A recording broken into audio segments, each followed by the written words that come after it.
탄성 그 손맛이 있어요. 손맛. 디테일이 떨어지거나 실수를 하거나 그러면 탄성 코트를 할 필요가 있다 없다? 그렇게 판단을 하시면 쉽다라는 거예요. 그럼 탄성을 그때 부르는 겁니다. 탄성의 시기는 저는 보통 내가 반셀프를 좀 하겠다 그러면은 겨울에 할 건데요. 이보드 마감보다는 석고 마감이 좋다라고들 하시더라고요. 안녕하세요 여러분, 반갑습니다. 미더부입니다. 여러분 탄성에 대해서 좀 말씀드릴까 해가지고 영상을 좀 켰습니다. 일단 전제로 깔고 가는 거는 탄성 전문가는 탄성 하시는 분들이 탄성 전문가세요. 제가 이거를 조금 내가 위화감이 들어서 그런데, 우리 썸네일 보면 인테리어 10년 인테리어 전문가 막 이렇게 해놓잖아요. 사실 인테리어 전문가가 그래서 우리 집엔 절대 안 합니다. 그럴 수 있죠. 개인적인 의견이니까. 그런데 실제로 인테리어 전문가라기보다도 인테리어 공사 매니지먼트 전문가라고 해야 되나? 저희 같은 사람들을. 왜냐면은 저희가 기술을 가지고 있는 게 아니에요. 아시죠? 뭐를 하나를 해도, 여기다가 도배를 하나 해도 수많은 변수가 있을 거 아니에요. 벽 상태라든지 현장 온도라든지 먼지라든지 하다못해 누가 뛰쳐 들어와가지고 야 여기 뭐 하고 있는 거냐 막 방해를 한다든지, 아니면 자재가 잘못 왔다라든지, 이 별의별 그 변수가 많은데, 그것까지 제 기준으로 말씀드릴게요. 제가 그것까지 기술적인 부분까지 전문가 행사를 할 수가 없어요. 아는 척을 하고 있긴 하지만 말 그대로 아는 척을 하고 있는 거예요. 그거를 내가 붙여보지 않으면, 하다못해 이거 몰딩 붙이는 거 있잖아요. 몰딩 붙이는 거지 여기다가 몰딩을 마이너스 몰딩도 할 수 있고요. 무몰딩도 할 수 있고요. 제가 떠들고 있지만 실제로 이거 몰딩 하는 것도 그 뭐라고 해야 될까? 그 손맛이 있어요. 손맛. 어떤 손맛이냐면은, 몰딩에 실타카로 이제 칩니다. 임시 고정을 하기 위해 본드를 하고, 본드는 본 고정 붙여놓고 실타카를 따다닥 치면은 본 고정을 시키기 위해 가 고정을 시키는 게 이제 실타카인데, 물론 이제 사선으로 탕탕 박아가면서 조금 더 이제 고정이 잘 되도록 세팅을 하는 그런 경우도 있긴 한데, 여튼 제가 목수를 조금 해봤어요. 개목수지 한마디로. 조금 했어요. 한 1년 좀 넘게 했었는데,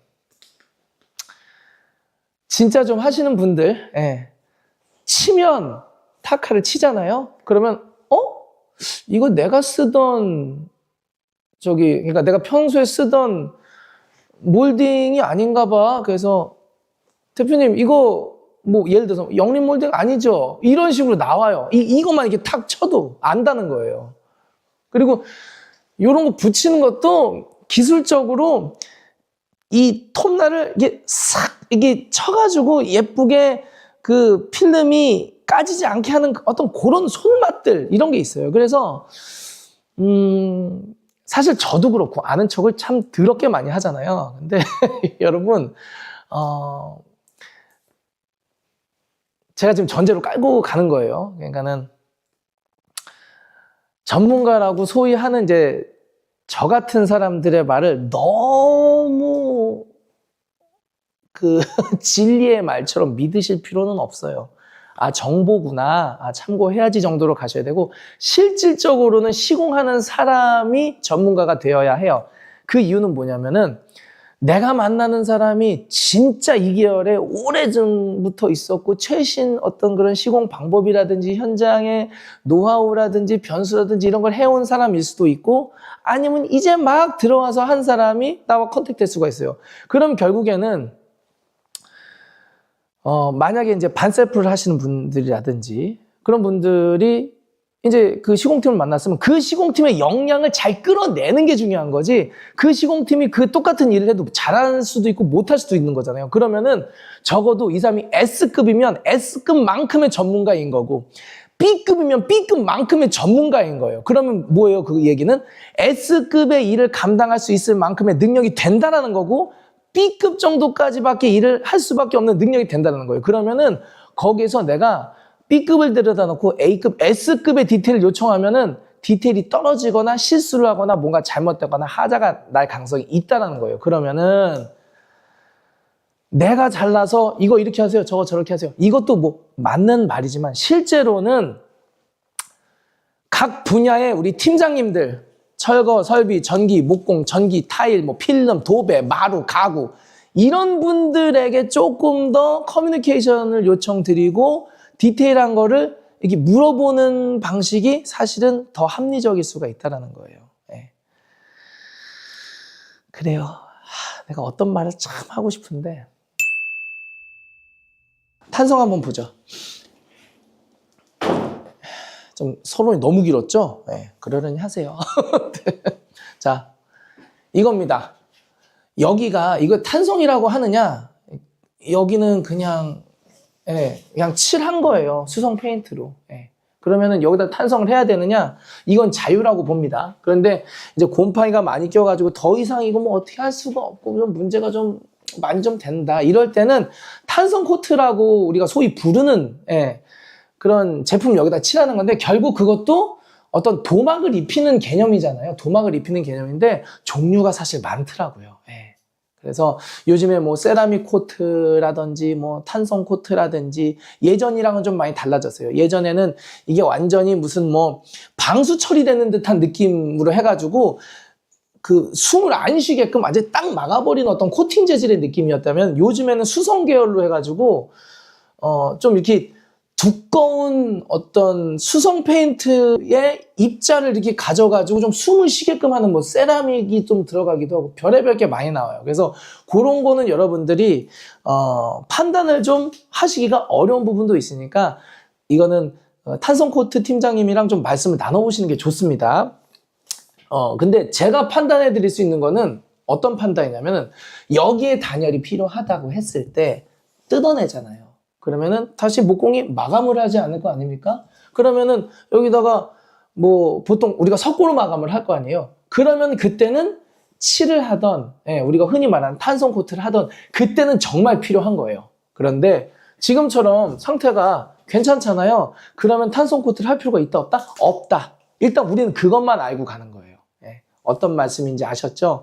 탄성 코트는 여기는 뭐 해야 되고요. 어떤 탄성 코트를 입히는 게 좋습니다. 이것까지는 제가 말씀드리기가 어렵다라는 거예요. 그러니까는 마감이 된 거잖아요. 근데 마감을 해야 된다. 마감은 뭐예요? 겉에 표면, 옷을 입는 거예요. 몸장을 만들었으니 철거, 설비, 전기, 목공에서 몸장을 만들어 놨으니 그 다음에는 맨몸이잖아요. 그걸 돌아다닐 수는 없잖아요. 아무리 몸이 멋있어도. 그러니까 옷을 입혀야 되는데 옷을 입히는 과정이 필요한가 아닌가 그렇게 판단을 하시면 쉽다라는 거예요. 그런데 여기가 옷을 입히지 않아도 되겠는데? 이렇게 보는 거죠. 아, 여기는 지저분해서 내가 뭐 목공 마감을 안 할 거지만 옷을 입히는 과정이 한번 필요하겠다. 그럴 때는 곰팡이 같은 거 좀 제거하고 실리콘 지저분한 거 좀 제거하고 그런 다음에 옷을 입히는 과정 그게 필요하겠다. 그럼 탄성을 그때 부르는 겁니다. 제가 이런 말씀 드리는 이유는 탄성 의뢰껏 해야 되는 거 아니냐? 라는 게 있어서 그래요. 그래서 요런 부분에 있어서는 누가 해주느냐? 요런 거는 탄성팀이 들어와가지고 전체적으로 칠할 때 요런 거를 조금 퍼티를 해가지고 다시 잡아준다거나 할 수가 있겠죠. 이거는 이제 뒤틀린 거예요. 요런 거. 요런 게 싫으시면 탄성을 하거나 아니면 여기다가 실리콘을 한 번 더 입히시거나 할 수가 있고요. 그리고 겨울에는 그러니까 저는 그냥 탄성이라고 하는데 아마 탄성하시는 분들이 제가 또 이제 자극적인 그 썸네일 달아놓고 하면은 와가지고 정보를 좀 주실 수도 있어요. 종류가 많아서 겨울에도 흘러내림이 없는 그 자재도 있습니다. 소재도 있습니다. 그래서 그런 거는 겨울에는 이런 걸 쓰면 좋다라고 하시는 것도 있을 거예요. 근데 겨울이라고 할지라도 여기를 단열을 빵빵하게 해놓으면은 안에 쪽에다가 좀 난방 틀어놓고 하면은 그 정도까지는 선택하실 필요가 없습니다라고 하시는 수도 있고, 그리고 여기가 그냥 옹벽이라서 냉기가 그냥 팍팍 들어온다. 그런데 여기 면 정리를 좀 하고 좀 탄성, 그러니까 어떤 여기다가 마감재를 좀 입혀야 되겠다. 그러면은 겨울 전용으로 해야 되는 경우도 있어요. 그래서 그런 거는 미리 우리 탄성팀이랑 말씀을 나누시고 선택을 하시는 게 좋습니다. 이게 그레이드가 또 있으니까. 그래서 그런 건 보시면 좋고요. 대부분 화이트로 하시는 게 무난무난하니까 화이트로 가시는 걸 좀 추천을 드리고, 요런 거 탄성할 때 뛸 필요가 없어요. 다 여기에다가 보양을 하시고 하기 때문에 염려하실 필요는 없고요. 탄성의 시기는 저는 보통 마루 들어오기 전에, 가구 들어오기 전에 좀 그렇게 봅니다. 그래서 도배 끝나고 나서 조심스럽게 들어와서 하시는 경우도 계시고, 필름 끝나고 나서 하시는 경우도 계시고, 그러니까는 오히려 벽 쪽은 그분들이 조심조심 와서 들어와서 하시는데, 바닥 쪽은 이게 좀 묻을 수가 있어요. 예. 기계도 이렇게 기계가 들어오거든요. 그러니까 기계도 바닥을 이렇게 왔다 갔다 하니까 아무리 늦어도 가능하면 마루 들어오기 전에, 바닥하기 전에는 하시는 게 좋다. 기계도 무겁기 때문에 만약에 내가 그 장판을 했다면 또 눌릴 수도 있는 그런 부분이 없잖아 있잖아요. 말 그대로 좀 전문가의 영역인데 목수라든지 전기라든지 이런 전문가들이랑은 또 달라요. 이분들의 느낌은. 그래서 뭐랄까, 현장마다 한 번에 끝내시는 분들도 계시고, 한 번 더 밑작업한 다음에 마른 다음에 들어와야 됩니다라고 하시는 분들도 계시고, 그래서 오히려 정보가 그렇게 오픈되어 있는 계열이 아니라고 봐요, 저는 탄성은. 그래서 물론 저랑 하시는 우리 고객님들, 멤버분들에게는 저희 팀을 소개는 시켜드리긴 하고 있지만, 제가 함부로 이게 맞습니다, 저거는 이 디테일로 가야 되고요, 하기엔 조금 어려운 부분이 없잖아 있어요. 그래서 특히 이제 요런 실리콘과 면이 만나는 부분에 뒤틀림 현상으로 인해서 크랙이 간다라거나 이런 경우도 이슈도 있어가지고 요런 건 탄성팀이랑 같이 좀 미리 만나서 이야기를 하시는 것도 좋다고 보고요. 요 정도면은 굳이 할 필요는 없는 상태라고 봐도 되겠죠. 그래서 요런 건 좀 참고를 해주세요. 그래서 속 편하게 턴키에다 맡기시면은 그런 걱정 안 하고 그냥 하셔도 되는데, 내가 반셀프를 좀 하겠다 그러면은 그런 부분에 있어서는 조금 더 깊숙하게 들어가려면은 시공 담당자랑, 결론은 그거예요. 이야기하는 게 좋다. 그래서 근데 보통 그런 시공 담당자랑 컨택되기가 애매한 경우가 있어요. 갑자기 전화해가지고 우리 집 어떻게 해야 돼요? 우리 집 한번 와보실래요? 이렇게 하긴 좀 어려운 부분이 있으니까 그래서 턴키로 하는 업체의 리뷰를 통해서 듣는 정보는 한계가 있을 수가 있으니까, 어떨 때는 조금 직접 뭐 우리 동 이름 치고 어디 탄성, 그럼 또 유명하신 분들 나오거든요. 그런 분들이랑 좀 통화해 보셔도 나쁘진 않고, 그래서 그런 정보를 드렸습니다.